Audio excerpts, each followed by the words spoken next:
Hermanas y hermanos, lo que caracteriza al ser humano es la libertad. Por la libertad somos hijos de Dios. Por eso,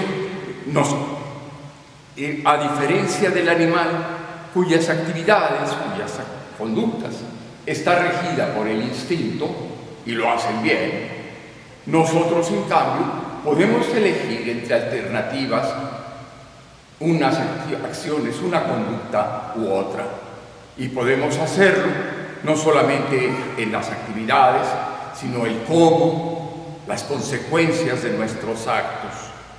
Y eso nos coloca precisamente en una responsabilidad. Podemos elegir acciones y ver sus consecuencias. Y esto nos indica que hay acciones que gozan de un consentimiento de la gente que nos rodea. Son actos que se consideran buenos, deseables, que se espera de nosotros. Y en cambio hay otros actos que nos consideran que son reprobables, que no se deben hacer. Muchas veces el criterio para definir unas u otras acciones nos lo da el medio ambiente en que nos movemos, la forma como fuimos educados en la familia o en la escuela, y eso es lo que se llama la moral. La moral es lo que en determinada colectividad se considera que es bueno o que es malo. A veces cambia entre los países, las culturas. En algún lado hay ciertas actividades que se consideran muy buenas, mientras que en otras, pues, no son tanto. O al contrario, hay algunas actividades que se consideran malas y que en otros ambientes o en otros tiempos no se ve que no sean tanto, ¿verdad? Nosotros, por ejemplo, a diferencia de algunos años, ahora se enfatiza mucho más la tolerancia, el respeto a los demás en sus derechos humanos, en la relación entre los géneros, que antes no se insistía tanto, ¿verdad? Y a veces, al contrario, en otras ocasiones había muchas conductas que eran muy cuidadas y muy reprobadas, y ahora, pues no parece que fueran tan graves. A diferencia de esta moral, está la ética, cuando las acciones y las conductas derivan de convicciones y de principios que racionalmente vemos que son correctos, ¿no? Por principios filosóficos o por una religión, ya derivan ya de algo más racional, ya no depende del ambiente, de qué les parece a los demás o no, sino que se deriva de convicciones propias. Y bueno, juntamente con eso están las motivaciones, de manera que podemos decir que hay una motivación que llamaríamos la ética del deber. La ética del deber opera más o menos de la siguiente forma. Hay normas, mandatos, consejos, principios, que se nos dice que hay que hacer, que hay que realizar. Y si los hacemos, pues se nos considera que actuamos bien. Si no los hacemos, si quebrantamos esas normas, se genera un sentimiento de culpabilidad. Nuestra conciencia es como una alarma que se activa y nos dice, cuidado, eso no está bien. Entonces nos sentimos que obramos mal, a veces nos deprimimos y esperamos que haya un castigo, tememos que haya un castigo, porque no actuamos como se debe. Y en cambio, si actuamos como se debe, esperaríamos un premio, ¿verdad? Alguien que nos felicita que hicimos lo que debía hacer. A veces, sin embargo, esa necesidad de actuar conforme al deber, lo establecido, puede derivar en rigorismo. Nos llenamos de preceptos, andamos muy cuidadosos de no quebrantar ninguna norma, ningún consejo, nos hace muy preocupados. Y viceversa, si los cumplimos, pues nos sentimos que somos buenos y condenamos a los demás, los culpabilizamos y nos decimos, ellos no actúan bien, ellos están mal. en tiempo de Israel, la ley, la revelación que Dios dio a Moisés era un comportamiento muy bueno, unos principios que los demás pueblos podrían verlos y decir: mira, este pueblo de Israel, qué moral tan elevada tiene, ¿verdad? Pero andando el tiempo, se fueron acumulando otros preceptos, más bien de tipo ritual, los que se quebrantaban, una especie que se manchaban, se sentían impuros, manchados, tenían que purificarse, a veces yendo hasta el templo o a la sinagoga a hacer sacrificios de animales, o en el templo de Jerusalén, ¿verdad?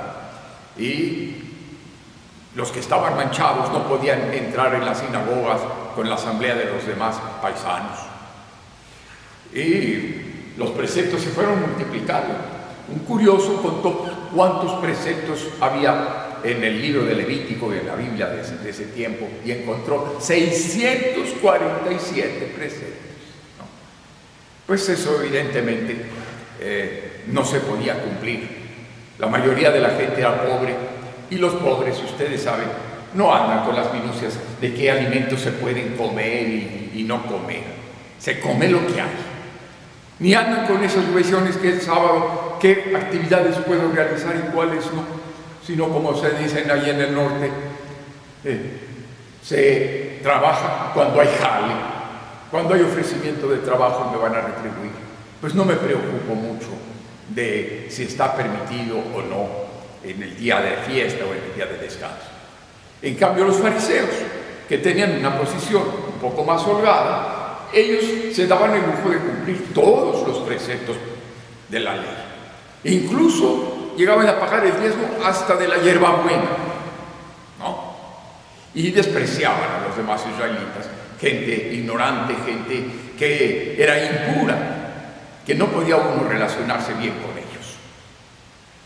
Por eso, los escribas, los que se especializaban en la ley, pues siendo realistas, decían: no, la gente ya ni conoce los preceptos, los quebranta porque ya ni los conoce.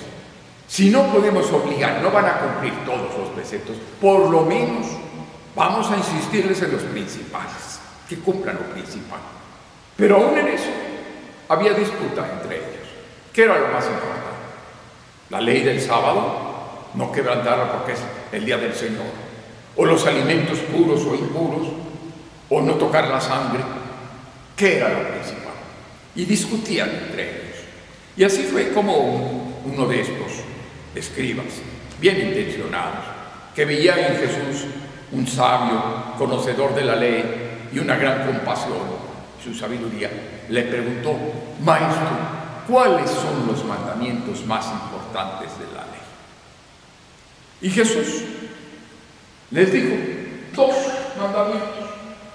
El primero, una bendición que aparece en el libro de Deuteronomio, el Shema Israel. Escucha, Israel. El Señor nuestro Dios es solamente uno. Amarás al Señor tu Dios con todo tu corazón, con toda el alma, con todas las fuerzas. Las palabras que hoy te digo quedarán en tu memoria. Y el segundo, que también se encontraba en la sabiduría de Israel en varias partes: ama a tu prójimo como a ti mismo. Con esta respuesta, Jesús no solamente dio preferencia a estos 2 grandes mandamientos sobre los demás preceptos de tipo ritual que había, sino que, más importante, cambió de la ética del deber, que prevalecía entonces, a la ética del amor. La ética del deber nos hace cumplidores de normas.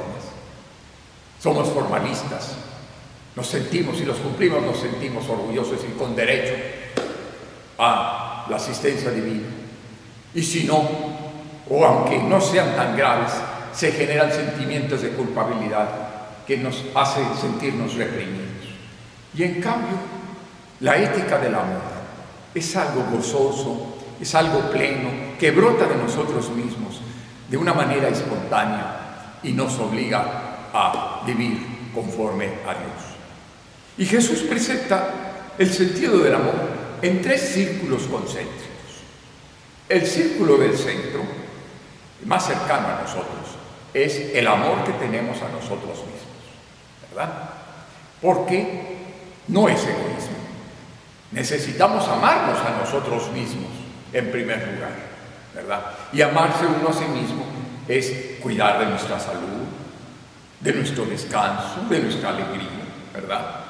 A veces no nos amamos mucho. Y el segundo círculo es amar a tu prójimo como a ti mismo. Si a veces vemos que no nos sabemos amar a nosotros mismos, imagínense ustedes, pobre prójimo, ¿verdad?